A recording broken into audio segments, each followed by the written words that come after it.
We are delighted that you're joining us for another podcast of Wake Up Align, and it is the podcast for chiropractors, where we get to talk about chiropractic lifestyle, and topics of interest. You can contact us through our email, and that is mailbag@amcfamily.com.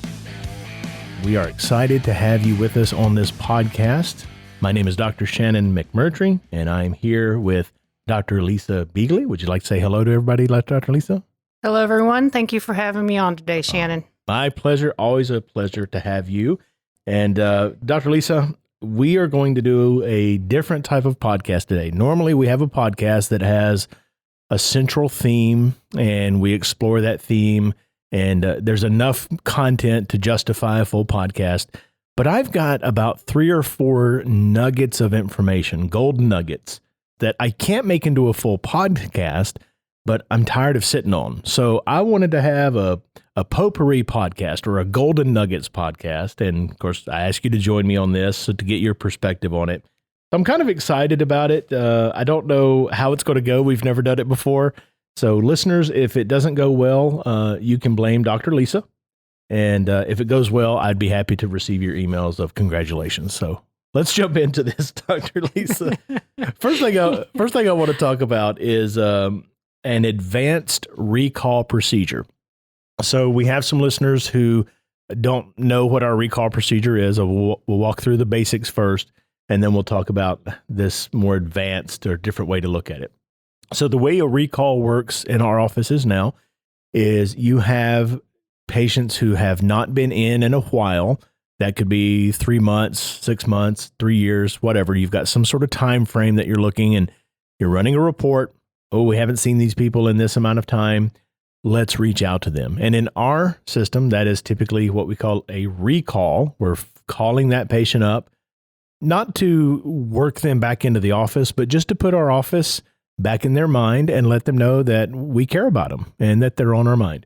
And just by doing that process, you'll have a natural, organic percentage of people who say, I'm so glad that you called.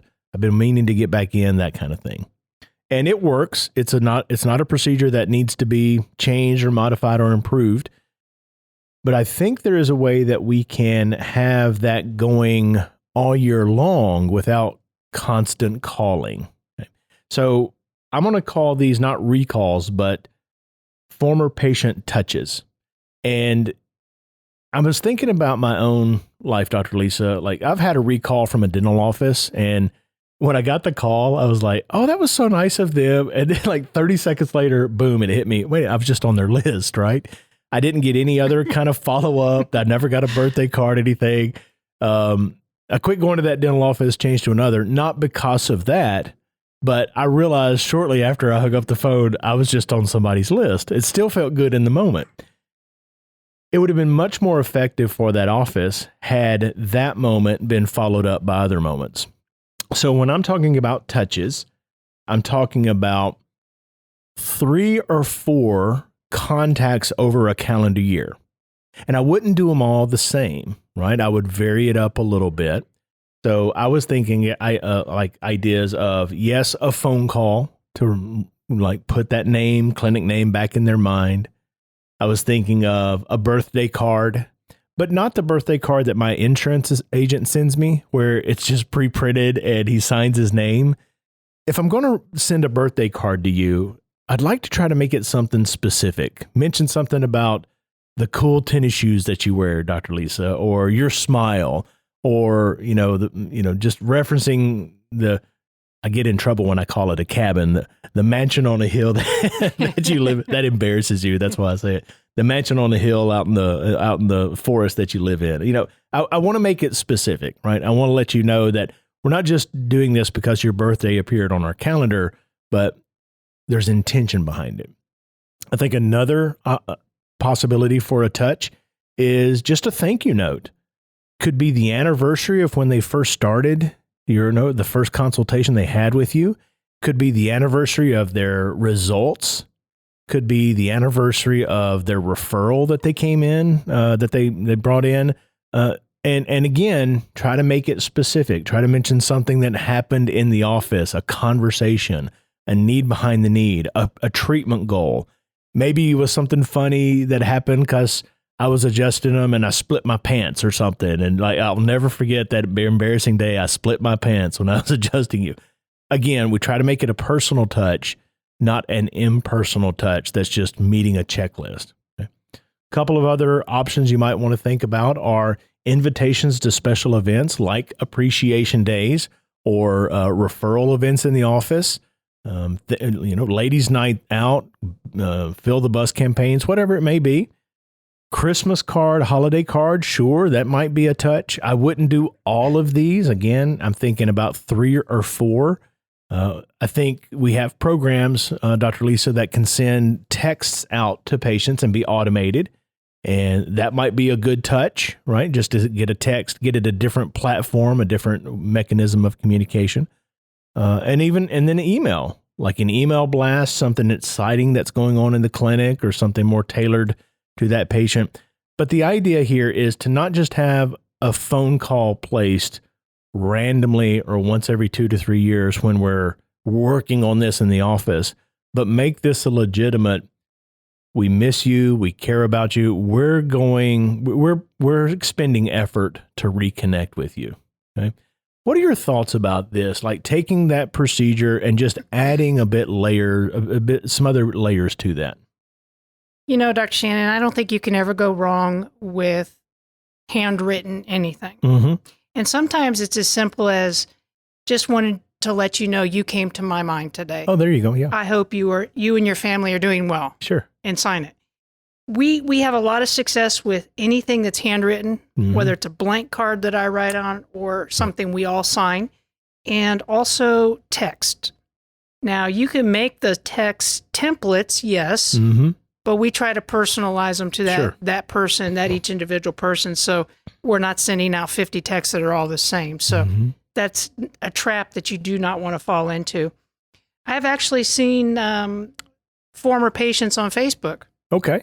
going through a difficult time, Yeah. and I have sent them a card.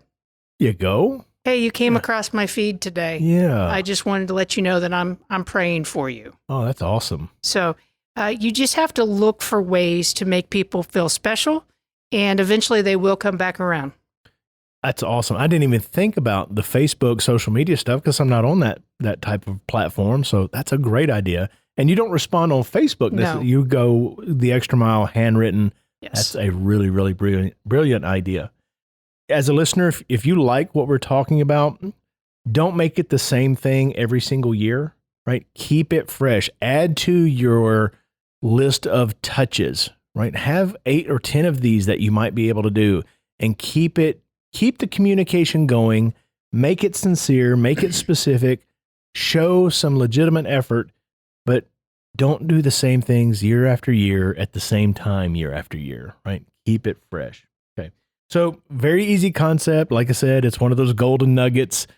Is there anything else that you think we should add to that, Dr. Lisa? Sometimes I think offices are afraid to do recalls simply because they automatically assume that the patient left because something was done wrong.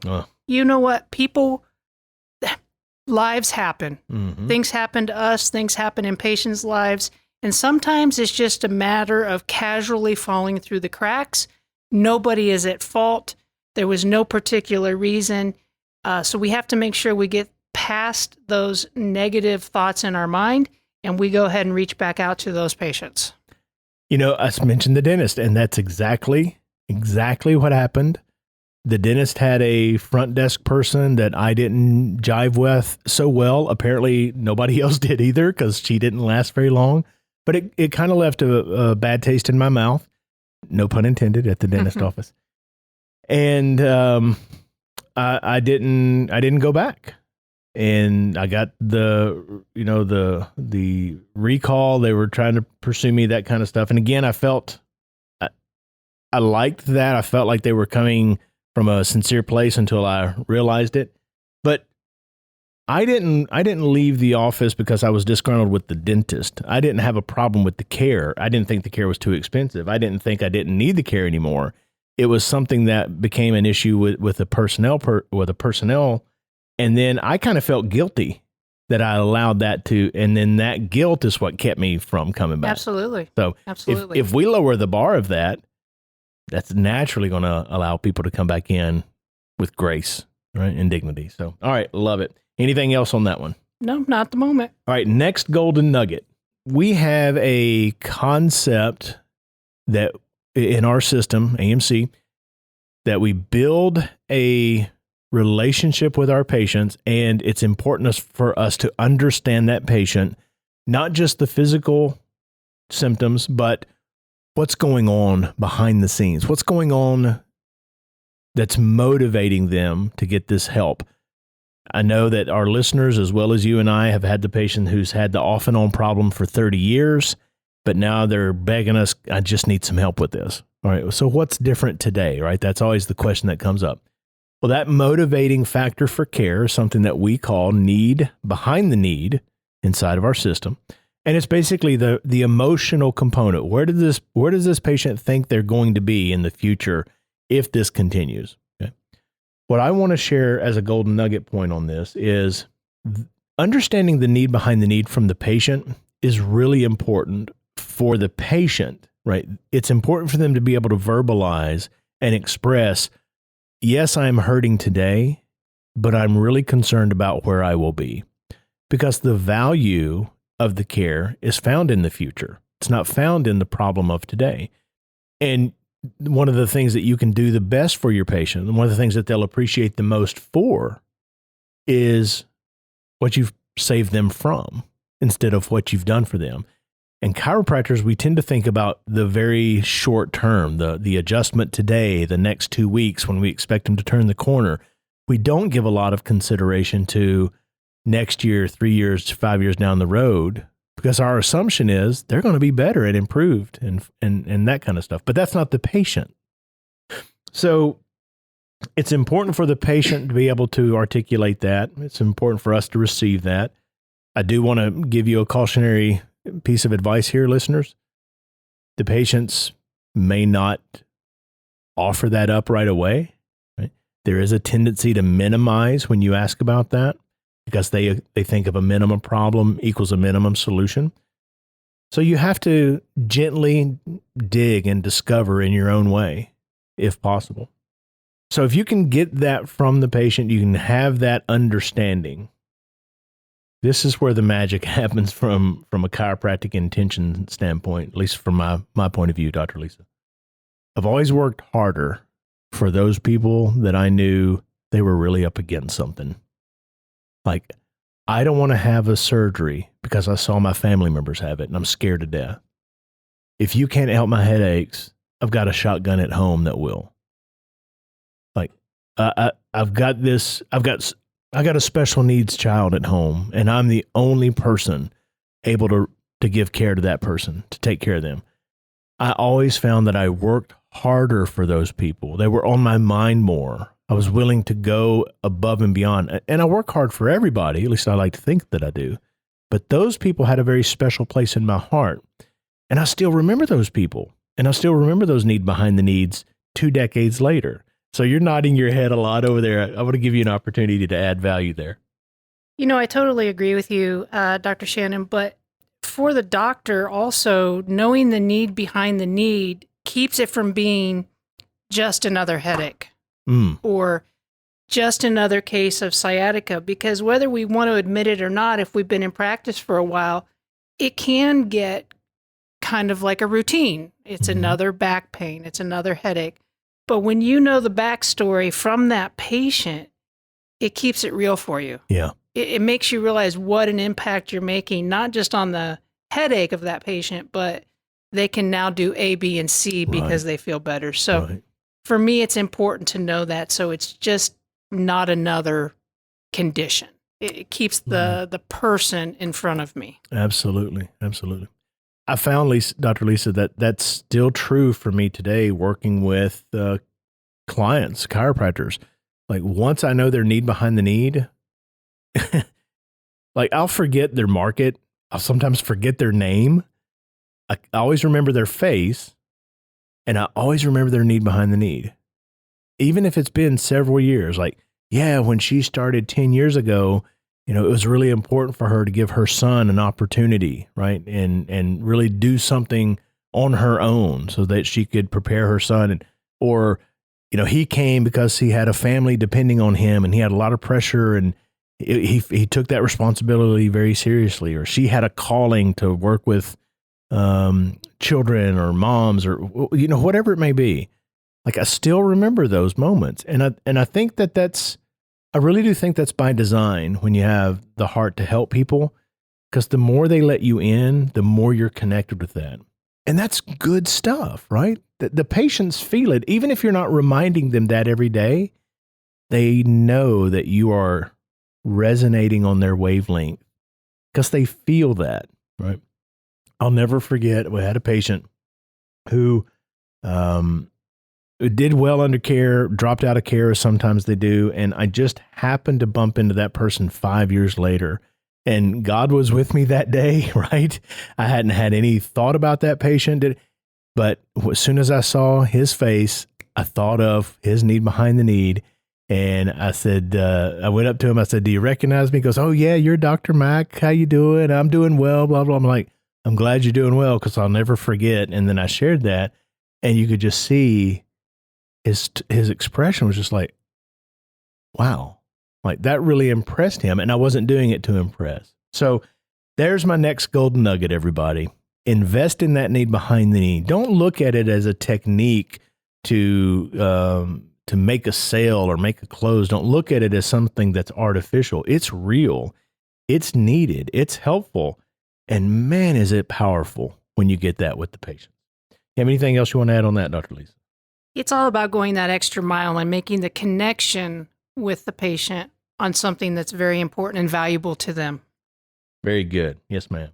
Okay, next one is called the no quota. N-O quota. N-O quota. No quota. I don't know if I stole this from somebody else, but I've been sharing this off and on with people inappropriate for a few years. I'll tell you what the no quota is. All of us, especially those of us like Dr. Lisa and myself who are introverted, all of us don't like to do certain things. And sometimes we don't like to do certain things because people might say no to us. We hear that, Dr. Lisa, with some of our clients. I don't like to present a plan because I might get rejected. I might get no or whatever.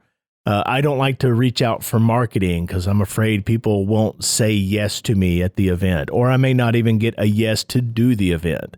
So they have this no in their head as a problem, as an issue, and I'm going to be harmed or emotionally scarred if I hear that. Okay, I think there's a lot of us that understand that. We relate with that. Absolutely. I don't want to hear no. You don't want to hear no. No. Right? I'd rather hear, "Yes, doctor, absolutely, whatever you say."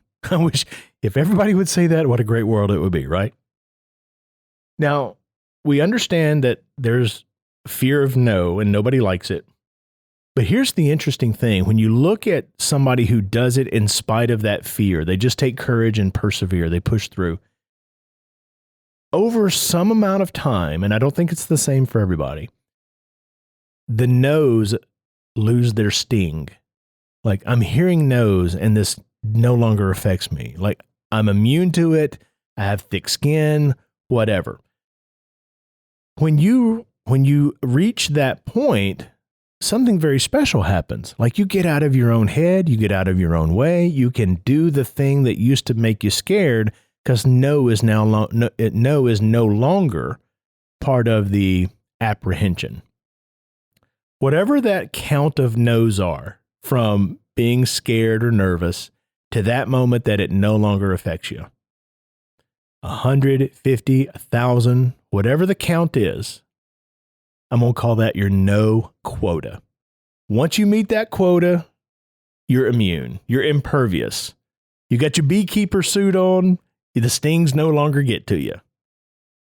And I've seen that happen in my life. I've seen that happen in other people's lives. So what I want to recommend as my nugget today is the no quota. Reach your no quota as fast as you possibly can, because the sooner you reach it, the sooner you turn the corner and start working on your potential rather than working on yourself, working on the stuff you're afraid of. All right. So again, I'm seeing your eyes over the microphone. You're nodding your head a lot. What would you like to say about that? If we could just really reframe that in our own minds, that every no is a stepping stone to the yes.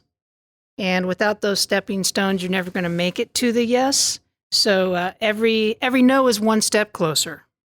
Absolutely right.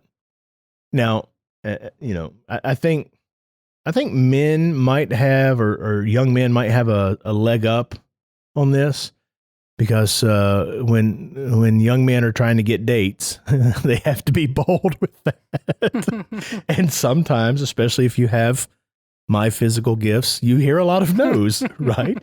So you can hear your no quota, or you can hear no's enough in one area where your quota is met, and now you're kind of impervious in another area as well. I just want to share that concept of don't fear the no, run towards those things, get the quota met, get it behind you, go through all the discomfort that all of us have felt, do it as fast as possible, and get on the other side and get moving towards your potential.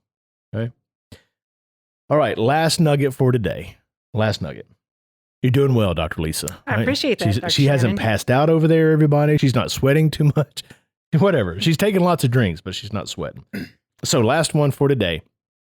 It is the idea of bringing our patient's own health history back to the forefront as they are experiencing our care, especially when we're not so sure this thing called chiropractic can affect asthma or digestion or this other thing, or we're not so sure our technique is good enough to do it because we're not upper cervical and we're right. So those of you who feel like that speaks to you, here's the idea. Your patients fill out, or should be filling out, paperwork to get into your office, right? Their case history, their health review of symptoms, whatever. Well, one of the pages should be that review of history, or their confidential case history, where they've got just a list of symptoms down the side, and you do a checkbox beside each symptom. So gout, arthritis, dysmenorrhea, whatever it is. And then you have occasional, frequent, constant. Okay? And they just check that off. This is true in a digital format or a paper format. And then that becomes part of their record. That becomes part of what you are assessing as their healthcare picture. I practiced for a long time without ever taking a look at those again. Like I would glance it over in the beginning, and then it was just like, well, I'm done with that paperwork now. Until somebody smarter than I recommended, have them fill that out again. Don't do it all the time. Don't do it after 90 days of their start time. Certainly at their annual reviews, have them fill out that paperwork as part of their reevaluation procedure. Have them check off all the symptoms that are happening with conditions that they're experiencing now that maybe they didn't have before, or what's improved from what there was before. So I started doing that. And honestly, I didn't do that thinking it was going to be that impressive. Dr. Lisa, I was astounded. I was astounded by how much ink on those check boxes disappeared off those pages over the course of a year, 2 years, 3 years, even some at 90 days, right? And the more I saw that pattern, what happened? The more confident I became in chiropractic as a healing art, but also my ability as a practitioner to deliver the goods for that. Now, did I get 100% of those? No, there were some things that were listed that were still constant, but there were a lot of things that were constant when they started and now are occasional or frequent. That's progress. We're moving in the right direction. And I'll never forget, I sat down with a young lady, and I think we read her second annual review. So we had 4 pages in front of us, her initial, lots of ink on there, lots of problems. She was really unhealthy. We had her 90-day, not a lot of change, end of a year, and then we had an end of a second year. So 4 sheets late. And she was looking at that with me, part of her reeval report. And I was looking at the paper, referencing the papers, and I happened to look over and I glanced at her, and she was like, her mouth was wide open. And I was like, what's the matter? Are you okay? And she's like, I forgot I had all that stuff. I haven't thought about that, but yeah, I don't deal with upset tummy anymore. And I don't deal with constipation or whatever it was. Right. That next week, Dr. Lisa, didn't ask her to. She referred 5 people to me because she was excited about what she saw in her own handwriting and her own assessment, not what I was showing her on the x-ray. Now, that was important for me to talk about what I saw, but she got to see her progress. So we don't ever really recommend people to do that, as far as I know. I think that's more of a situational thing, depending on where you are. Is this the first that you've heard of that concept? If so, what are you thinking about? You know, it is the first time that I've heard of this concept, but it makes just incredible sense because our path to becoming unhealthy happens for a very, very, very long time before we actually have the symptoms that send us into an office. Well, you know what? Your journey back to health is also going to be a slow and long process. And over a year's time, if something changes like upset stomach or heartburn or reflux or whatever it may be, it may go away so slowly that it doesn't even really register in your mind until someone brings it to your attention. Absolutely. So even though we really enjoy looking at the x-rays and the structural changes and we're excited about it and we're telling the patient about it, these health evaluations, redoing those makes an impact on them personally that is probably farther reaching than showing them changes on an x-ray. So yeah, it brings it back home on how much better they have become, even though it was so slow they didn't realize it. Yeah. And as you're talking about that, I'm thinking about the people who, they came in for their headaches and 6 weeks later, they've completely forgotten they had headaches. Absolutely. Yes. So if it happens at 6 weeks, imagine what happens at 120 weeks, right? I shared this idea with someone that I was having dinner with last night, a colleague, and he listened and he thought it was a good idea and he'd never heard about it either. And then he hit me with this. I had never considered this. Credit to Dr. Jim Smith.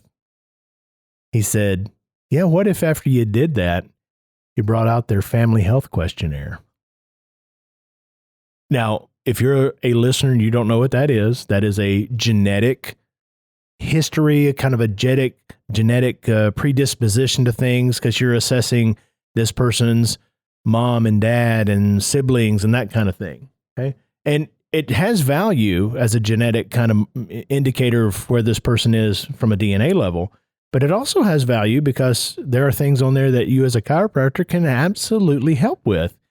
And he said that to me, Dr. Lisa, and here I am, 20 something years later after having that concept introduced to me, I was like, why didn't I think of that? Right. I thought that was brilliant. Right. Have all that stuff laid out, have this person's own handwriting showing the improvement, and then bring out the family questionnaire and say, well, what about the health conditions on this? What are your thoughts? That is just another awesome way to use the family health questionnaire. For some of us, it may be 6 months, a year or better since we have pulled that out and even talked about it with a patient. And that would be the most appropriate time to do that again and not feel odd about doing it. It would be just a very natural time to show them once again. And if it was important enough for us to get it in the beginning, it is important enough for us to follow up on it later. Well, I really do appreciate you joining us. I know that my engineer over here is telling us that we are up against the clock. So if you have any golden nuggets that you'd like to share with us, hit us up at mailbag@amcfamily.com.